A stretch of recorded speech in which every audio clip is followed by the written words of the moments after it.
Do we all remember when Kim Kardashian said this? Get your fucking ass up and work. It seems like nobody wants to work these days. That's so true. You have to surround yourself with people that want to work.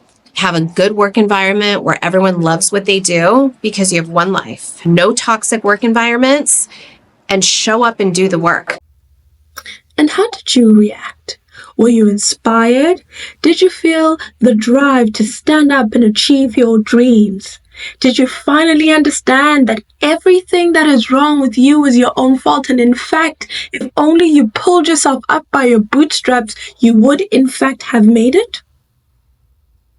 I mean, that's not how I felt, but maybe she wasn't talking to me. This last week has been absolutely crazy as I've watched DEI be turned into a voluntary strategy that organizations, companies, and governments can use to create more diverse and inclusive environments to becoming a slur and a reason for tragedy striking in Washington, D.C. Many people, with the help of the current American president, have come out against DEI and affirmative action. And even though these two things share a common goal where they aim to address historical disadvantages and promote equal opportunities, they do in fact differ. So I'd like to start off by boring you with the definitions. Affirmative action is a set of legally mandated policies designed to address historical discrimination, primarily in hiring, education, and government contracts. It often involves quotas, preferential selection, or targeted outreach to increase representation of marginalized groups. DEI, which stands for Diversity, Equity, and Inclusion, is a broader voluntary strategy that organizations adopt to create a more diverse and inclusive environment. It emphasizes culture building, education, and equitable opportunities rather than specific hiring or admission mandates. And now that we have that out of the way, it's important that we understand that this is not at all a new phenomenon. I want to take you back to the 1860s. In 1867, we had New Zealand's Maori Representation Act. This law provided reserved seats in the New Zealand Parliament for the indigenous Maori population, ensuring their political representation. It was one of the earliest formal policies aimed at redressing historical disadvantages faced by indigenous peoples. In the same era, in the United States, between the 1860s and 1870s, known as the Reconstruction era, after the American Civil War, the U.S. government introduced policies to support formerly enslaved African Americans, such as Freedmen's Bureau in 1865, which provided education, employment opportunities, and land redistribution. However, these efforts were largely dismantled after the end of Reconstruction in 1877, and systemic discrimination persisted until the civil rights movement of the 1960s led to modern affirmative action policies. And since then, affirmative action has been implemented worldwide. Let's look at some examples. First, we have India. The reservation system in India is a government policy designed to promote social justice by allocating a percentage of government jobs, educational seats, and legislative representation to historically disadvantaged groups. These groups include scheduled castes who have faced centuries of social discrimination under the caste system, scheduled tribes who are indigenous communities often marginalized from mainstream development, and other backward classes, OBCs, which comprise socially and educationally disadvantaged groups. The policy was first introduced in the Indian Constitution in 1950 to uplift those communities by ensuring greater access to opportunities in education, employment, and politics. Over the years, reservation percentages have been revised and expanded, sometimes leading to political and social debates about meritocracy and fairness. Despite its successes in improving representation, challenges remain in effectively addressing economic disparities within these communities. Of course, we have the United States, where affirmative action policies have been implemented across employment, education, and government contracting to promote diversity and address historical discrimination against marginalized groups, particularly racial minorities and women. In higher education, these policies have played a key role in shaping admission processes, with institutions such as Harvard and the University of North Carolina previously considering race as a factor to create more diverse student bodies. However, affirmative action has faced significant legal challenges, most notably in the 2023 U.S. Supreme Court decision Students for Fair Admissions versus Harvard, which ruled that race-based admission policies violated the Equal Protection Clause of the Constitution. This ruling has led universities and corporations to reconsider their diversity, equity, and inclusion initiatives, with some businesses scaling back race-based hiring goals due to concerns over legality and political backlash. Despite these challenges, proponents argue that affirmative action remains a crucial tool for leveling the playing field, while critics contend that it can result in reverse discrimination and undermine merit-based selection. The debate continues as organizations seek alternative ways to maintain diversity without relying on explicit racial preferences. Another great example, South Africa, where I'm from, where Black Economic Empowerment, known as BEE, is a policy framework implemented by the South African government to address the economic disparities created by apartheid. Under apartheid, non-white populations were systematically excluded from meaningful participation in the economy, leading to significant racial inequalities in wealth and income. To redress these imbalances, the government introduced BEE initiatives aimed at promoting economic transformation and enhancing the participation of Black people in the economy. The broad-based Black Economic Empowerment, which is the BBBEE, Act of 2003 expanded the focus beyond ownership to include elements such as management controls, skills development, and socioeconomic development. This comprehensive approach seeks to ensure that the benefits of economic growth are equitable among all South Africans. And even in the European Union in 2012, the European Commission introduced a gender quota plan aimed at increasing the representation of women in corporate leadership, requiring that by 2020, at least 40% of non-executive board positions in large publicly listed companies be occupied by women. This initiative was driven by concerns over the persistent gender gap in top business roles, despite voluntary measures taken by companies and member states. Progress, however, was uneven across EU countries, leading to further legislative action. In 2022, the European Parliament and the Council of European Union adopted a directive, commonly known as the Women on Boards Directive.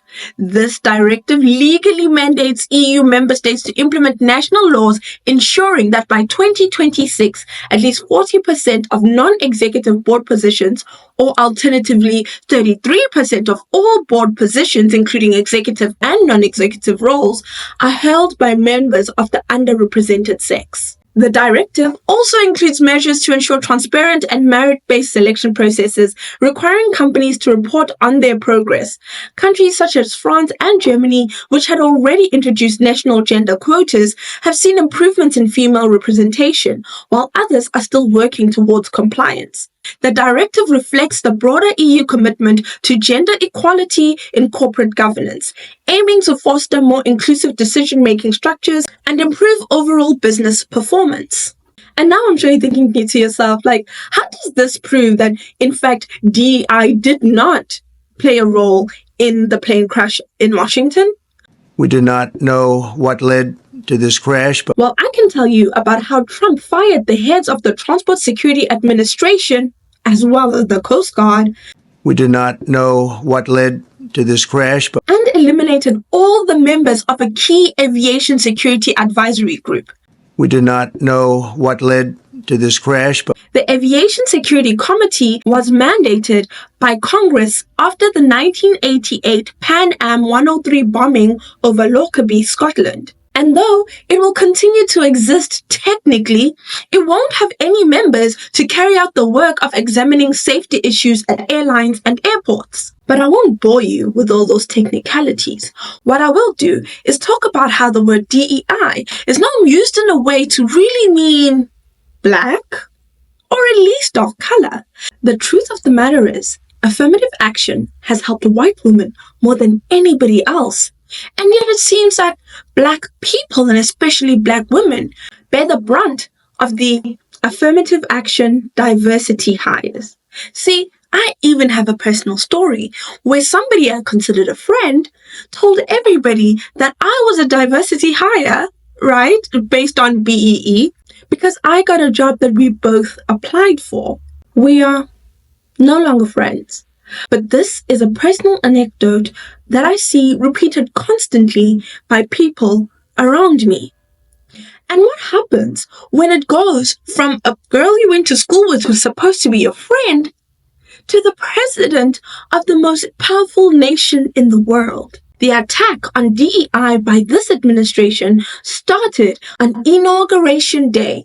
They made in 2020 at the height of Black Lives Matter and George Floyd protests. Companies were quick to announce that they will no longer be taking part in DEI, with billionaires like Mark Zuckerberg saying the workplace is too feminine.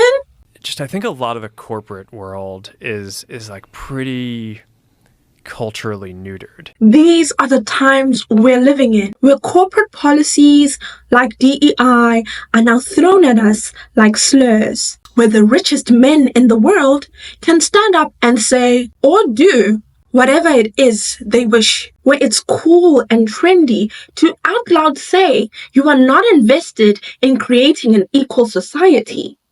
I mean, of course, companies like Target are learning their lesson as they are being taken to court kicking and screaming after announcing pulling back their DEI initiatives. But where does that leave us? The people who, when the word DEI is said, we are who they think about. What can I do to ensure that everybody knows that I am deserving of my position? Should I even do that at all? And the impact of DEI is interesting because the United Nations University found that 63% of 194 studies concluded that affirmative action programs improved outcomes for ethnic, religious, or racial minorities, enhancing education and employment opportunities and fostering political participation. However, economist Thomas Sowell's research across countries like India, Malaysia, Nigeria, and the US suggests that such programs often have negligible impacts on the groups they intend to assist. It seems we are between a rock and a hard place regardless. And though I doubt it strongly, I know that any skeptics that are still here for this part of the video are thinking the world is a meritocracy. You have to pull yourself up by the bootstraps and get to work. A meritocracy is a social and political system in which individuals are rewarded based on their talent, abilities, efforts, and achievements, rather than factors like social class, race, gender, or wealth. In an ideal meritocracy, success is determined by merit, measured through education, skills, intelligence, and performance, rather than privilege or connections. This term was first coined by a British sociologist, Michael Young, in 1956 in a book called The Rise of the Meritocracy. The irony is that Michael Young used it as a critique, warning that rigid merit-based system could create a new elite class, reinforcing inequality. There are definitely challenges and criticisms of meritocracy, because while theoretically it promotes fairness, in practice it often reinforces inequality due to structural barriers, right? So let's talk about this myth of the equal opportunity. Wealthier individuals have better access to quality education, networking opportunities, and resources that give them a head start. Things like legacy admissions and Nepo babies, where many elite institutions favor applicants from influential families, and this clearly undermines this pure merit-based selection. But cases like Students for Fair Admissions versus Harvard did not push back against legacy admissions. And of course, meritocracy can lead to elitism when those in power believe that they have succeeded purely due to merit. They may overlook systemic inequalities and dismiss the struggles of marginalized groups.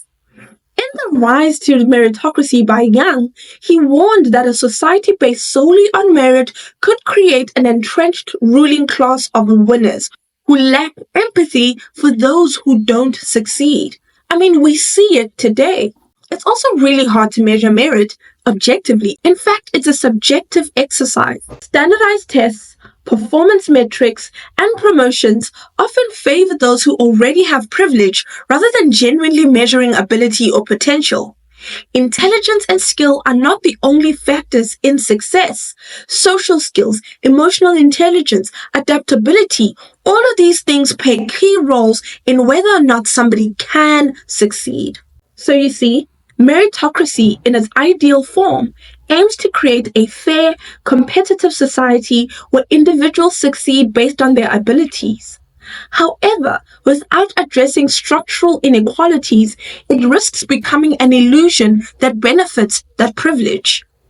A balanced approach, recognizing both individual effort and systemic barriers, is key to creating a truly just society. So no, affirmative action or DEI is not the reason why you see successful people of color, women, minorities, people with disabilities, and so on and so forth. It's not the reason some people can't afford their groceries or aren't being accepted into universities. And it definitely is not the reason planes are crashing. Thank you guys so much for joining me today. I hope you found today's discussion interesting. Let me know down in the comment section what you think about DEI affirmative action, it being rolled back by different companies as well as the US Supreme Court. And how do you think we should go about giving everybody free, fair, and equal opportunities? Please like, comment, and subscribe, and I'll see you guys in the next one.